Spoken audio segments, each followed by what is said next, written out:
Hi, everyone. Dr. Jacqueline Cortez Salmons here at Transformation Health and Wellness. I'm glad you could join us today. It's September 23rd, 2020. So we are still just cruising along into the fall. We're so happy to have pumpkin spice back. I'm a fan. I know it's a controversy on Facebook and people talk about it and talk trash on the pumpkin spice, but honestly, I'm still a fan over here. I don't mind admitting it. Hopefully you guys are all doing well out there. If you have any questions, please put them in the queue over here so I can answer them. But today I'm excited to talk to you about hormones, and not specifically hormone replacement therapy, but just hormones in general. And I think it's something that's oftentimes overlooked, particularly in the interpretation of any labs that you have drawn.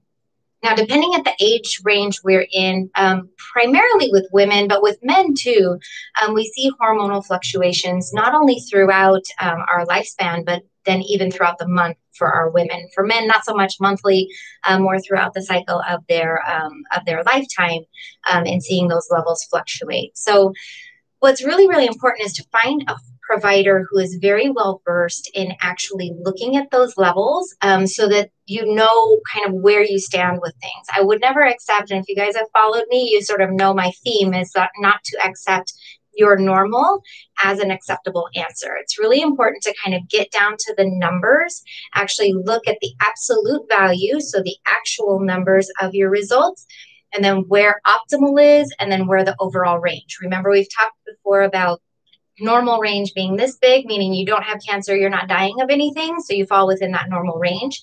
But really, there's often a much smaller optimal range that you'll want to be operating in, and that's something that you and your provider would need to discuss. Aside from that, though, it's also a comparison. So it's not just the absolute number, hey, am I in menopause or am I not in menopause, or do I have low T or I don't have low T?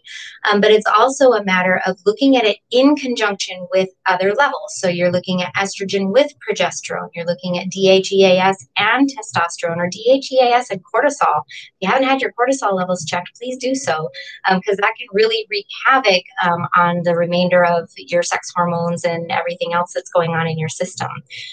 LH and FSH. And again, both men and women have LH and FSH. They come from the brain and either talk to the ovaries or to the testicles, whichever the case may be. And those are very critical hormones as well. And it's going to give you a lot of insight as to where you stand, either towards that process of menopause, towards the process of fertility, where you're at in an ovulation cycle, etc. If you're ovulating, if you're not. And also kind of alluding to whether or not you have any kind of evidence of pituitary tumor and all the rest of it. So just saying normal, because it can be such a broad range depending on what you're doing in your body, anywhere from tumor to just pregnancy, which arguably could be said it's a tumor. I mean, I have kids. I will attest to that fact. But certainly it's one of these things that you really want to look at those numbers and digest them down. In my research to talk to you guys today, it's been really, really fascinating because, hashtag nerd girl, but really fascinating to look at all of the research that's been done about estrogen and how it affects the metabolism in the rest of our bodies. And again, I think it's something that's very under-discussed. And actually, despite the vast amount of research that there is, it's really understood. We don't understand it as well as we would like to think we do. And as much as we sort of posture as physicians like, oh, it's fine, you're not in menopause, or you are in menopause and you're fine, here's your antidepressant, right?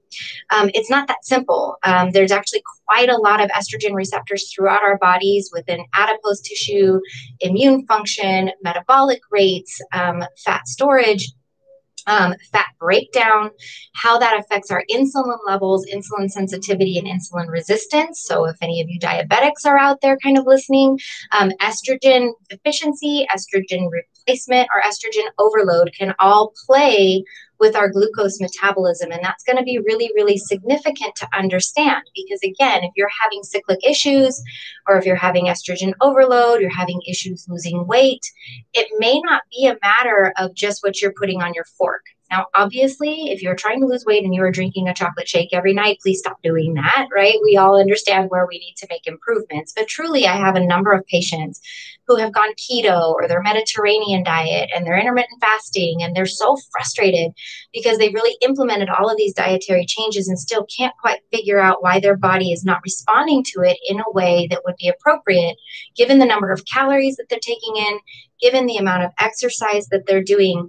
And it can often come down to that hormonal imbalance. And again, it may not be an issue of just actual number of estrogen, but that estrogen in relation to the progesterone, and really looking at that ratio.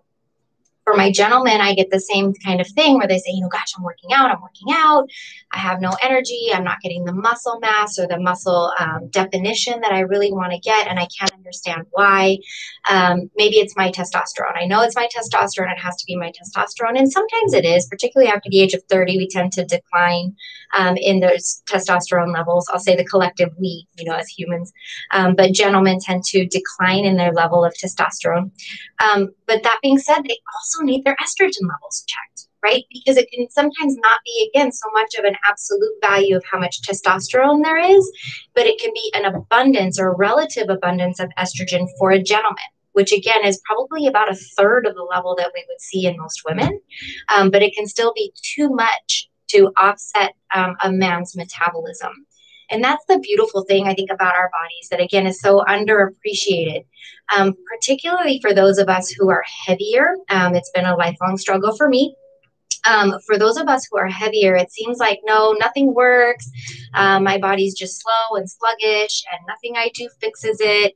But actually, in a lot of ways, we're much finer tuned than those individuals who can kind of mow through calories and they can eat a half a pizza and they never gain an ounce. And we all have that friend, right? Or that sister. But with that said, though, those of us who are very, very sensitive to these disruptions in our metabolism, disruptions in our dietary intake, we're very inflammatory in response to things. It's actually our body telling us, I don't like this. I don't want to do it. I can't do it. So sometimes then one Oreo is too many Oreos. One slice of pizza is too much pizza, just because of whether it's the gluten, whether it's the nightshades in the tomatoes, whether it's the dairy that's in the cheese. Again, that's part of the journey that we help to discover with you here at this practice. But one of those where we have to have a very, very high respect for what your body is trying to tell you. And again, just that little imbalance of just a bit too much estrogen in relation to the progesterone, or a bit under par for testosterone levels from optimal, just those things can really affect us so greatly in how our body manifests, and how it stores fat, where that fat distribution is, what our muscle tone looks like. But even other things that are kind of not as tangible, like brain fog, feeling fatigued and sluggish, just feeling that cloudiness, like I can't quite clearly remember what my kid told me earlier today. Those that kind of things, which again can be extremely frustrating.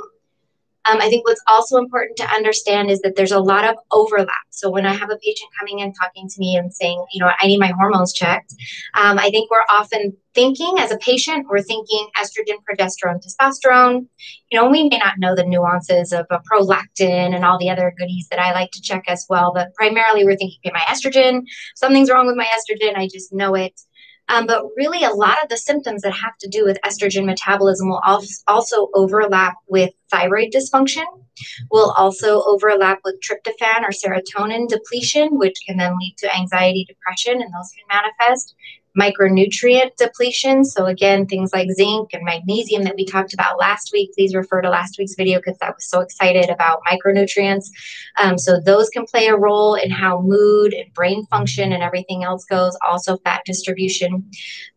There's so much that goes into it. So it's really, really imperative that you're with a provider who wants to look at all of those things in conjunction.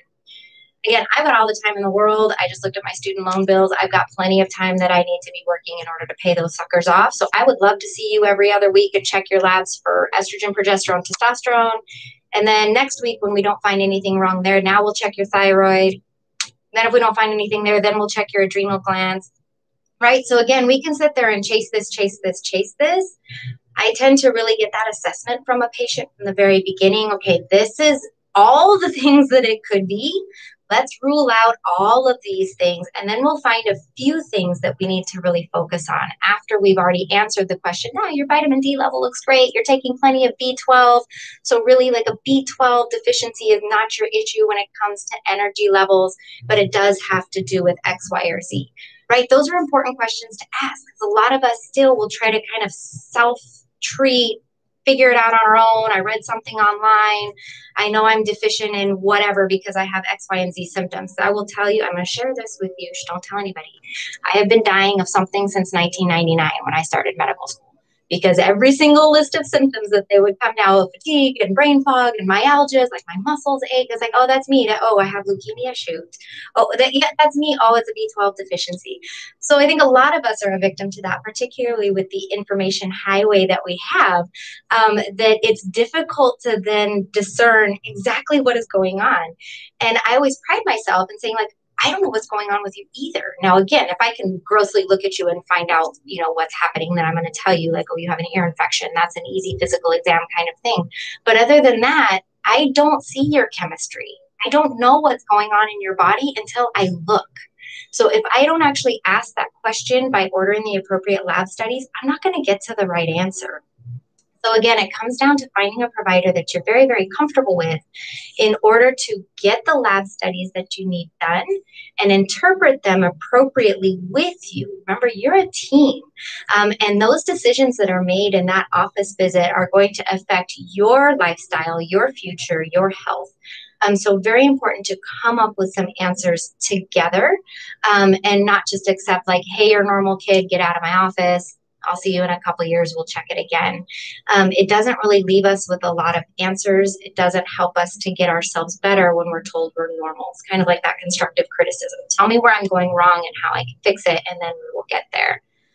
So, hopefully this was helpful for you. Again, there's a lot of evidence about estrogen depletion or deficiency, which we associate with menopause a lot of times.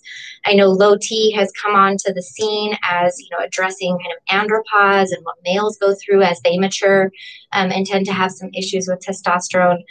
But what's grossly kind of underappreciated are progesterones. So those levels as well.